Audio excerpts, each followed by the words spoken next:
Сайн байцгаана уу? Админ бэлгээ байна. Сайн байцгаана уу? Админ Йокой байна. Өнөөдрийн бидний ярих манхва бол Өмнөс Лонгосын алдарт Слибэ буюу Боолбэ гэх манхвагийн тухай ярих болно. Уг манхва хүн сэдв агуулдаг, эхнээсээ төгсгөл хүртэл үйлүүлж, бусдад онцгой мэдрэмж өгөх манхвагаар эхэлж байна. За одоо манхваанд арцгаая. Уг манхва нь тэрэгний дугуй өвдөрсөн байдалтайгаар эхэлнэ. Хоцорч очвол тэд маш хүн дээр шийтгүүлэх тул 2 салаа замын дүт бөгөөд хамгийн аюултай замыг сонгохоор боллоо. Удалгүй тэд үнэхээр нүд хэлтрэм зүйлсийг харах нь тэр. Бурхан марцсан гэмээр балгасан дунд тоогүй олон хүүрнүүдийн дунд хүүхдийн дуу чангаас чанга цойлон сонсогдно.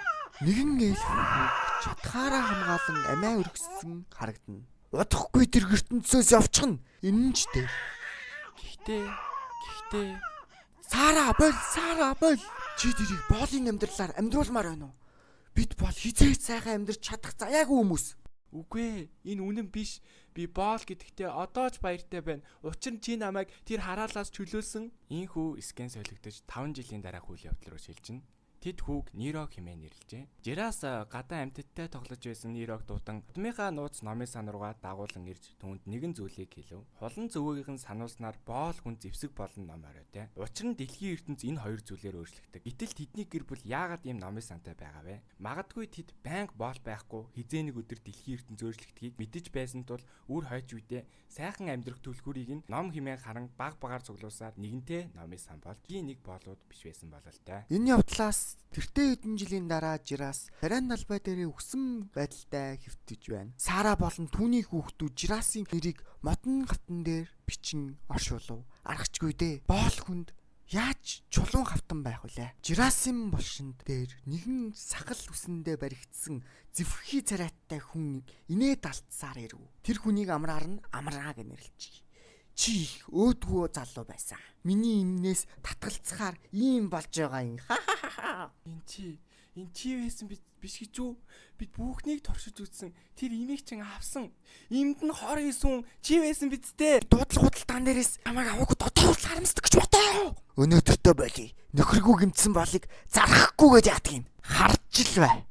Химэн тэднийг орхин отлоо. Төд удалгүй эзэн нь Сараг дуудан. Хурж ир. Чиний шин эзэн чинь.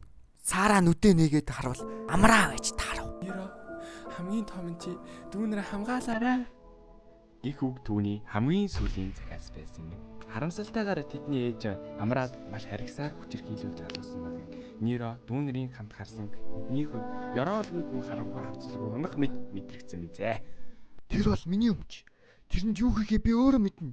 Морилжигнээс ялгаа юу вэ? Галсан хүн шорон суудаг юм уу? Амраагийн хэлсэн үг.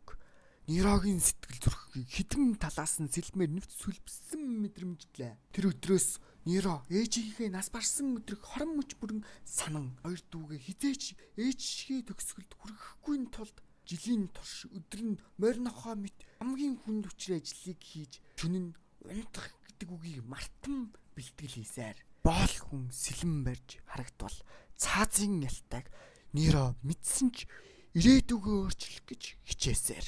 Энэ ертөнцид ерөнхийдөө бол боолоос чөлөөлөх 3 арга байдаг. Эхний арга нь маш хэмжээний мөнгө төлөх. Энэ бол ер нь боолуудын үед бараг боломжгүй арга болохоор гэсэн. Хоёр дахь арга нь бол эх орныхоо төлөө амиа зольж гавьяа байгуулах. Ерөнхийдөө боолууд зэвсэг барих хориотой байдаг болохоор энэ аргыг ч гэсэн алгасан. Энэ арга нь эзэн хааны академиг төгсөх. Энэ арга нь Нирогийн хувьд хамгийн боломжит арга.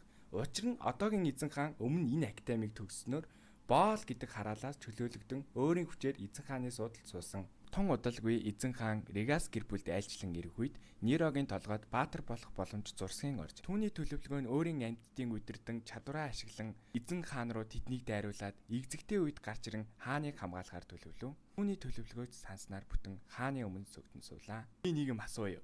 Чи шид хэрэгэлсэн үү? Эсвэл амьтдыг эзэмшдэг үү? Үгүй эрхмээ. Би зүгээр бухнууд байдаг газарт ажилдаг. Амьтад хизээж өсгсөн үн рүүгээ дайрдаггүй. Намайг хамгаалсны хариуд ямар шагнал хүсэв? Эзэн хааны сургуульд элсхийн минь зөвшөөрнө үү?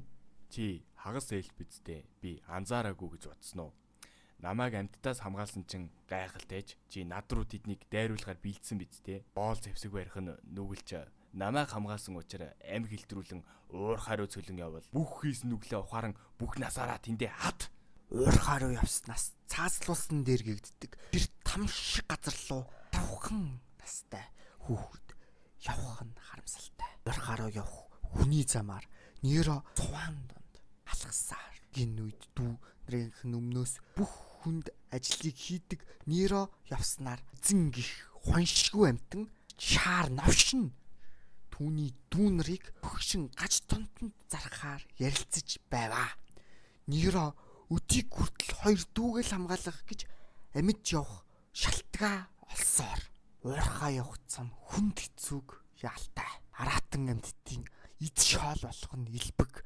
Тийм л аюулт замаар харахын настай хүү уурхаан зам руу зүглэн явсаар. Тэд явсаар хараалт уурхаад ирэхэд хурц жотуу тараан тэднийг хүчээр ажилуулж эхлэв. Ажлаа хийж байх үед уурхаан гүнээс аимшигтай аратан гарч хүмүүсийн тасар татаж эхлэв. You're never gonna make it, you're not good enough. There's a million other people with the same stuff. You really think you're different, man, you must be kidding. Think you're gonna hit it, but you just don't get it. It's impossible, it's not probable, you're irresponsible. Too many obstacles, you gotta stop it, yo. You gotta take it slow, you can't be a pro, don't waste your time no more. Who the fuck are you to tell me what to do? I don't give a damn if you say you disapprove. I'm gonna make my move, I'm gonna make it soon. And I'll do it cause it's what I wanna fucking do. Cause all these opinions and all these positions, they come in millions, they blocking your vision. But no, you can't listen, that shit is all fiction. Cause you hold the Аш хэлбэр дундуур нь цавчиж энийг авьяагараа тэрээр хамгаалтын албан тушаал үүсгэжээ. Хар байсан түүний энэ хавгүй хөдөлгөөнийг нь илүү нарийн сайн чадварлаг салгаж бэлдэж байв. Тэр нэгэн гайтын өдөр мангасын айрам уурхай руу орж ирлээ. Бүх харуулууд алагдан Хар Баатар болон Ниро л үлдлээ. Гэвч Хар Баатар Нирог зүхтаалган өөрийнхөө амийг золлоо. Ниро уурхай руу зүхтан орж ирэх үед бусад боолууд зэвсэг барихаас татгалзан мангасуудын боол болох бодолтой сууж байх нь тэр. Мангасууд ч Нирогийн хойноос хөөсөөр орж ирлээ. Ниро тэдэнтэй ганцаараа эцээ хүртэл тэмцэн мангаст цээжээ нэвт сүлбүүлэх тэр агшинд эзэн хаан ирэн мангасыг ганцхан дайралтаар устган Ниро туслав. Гэвч нэгэнтээ бүх зүйл оройтсон. Ниро хааны царайг бүтэг батаг харан Хаантаа өрөвч сэтгэл гарган миний дүүнэрийг боолоос чөлөөлж өгөөч. Дараагийн парт удахгүй орох болно. Дараагийн бичлэгүүд илүү чанартай явах болно. Like and sub.